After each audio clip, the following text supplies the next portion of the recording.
Egg rolls ఈ మధ్య popular అయ్యాయి. పిల్లలు, కుర్రాళ్ళు ఎగ్ రోల్స్ భలే తినేస్తున్నారు.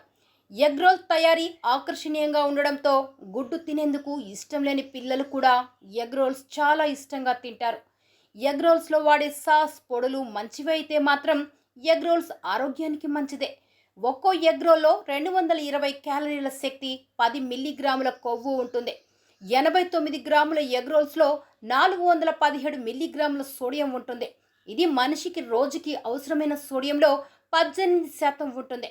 జిమ్లో వర్కౌట్ తర్వాత ఎగ్ కానీ ఎగ్ రోల్స్ కానీ తీసుకుంటే ప్రోటీన్లు, విటమిన్లు పుష్కలంగా ఉంటాయి. ఎగ్ రోల్స్ని 1917 సంవత్సరంలో చైనా ఒక రెస్టారెంట్లో తయారు చేయడం మొదలుపెట్టారు. అప్పటి నుంచి ఎగ్ రోల్ ప్రపంచంలో అన్ని దేశాలకు పాకింది. దీని నుంచే చికెన్ రోల్స్ కూడా వచ్చాయి.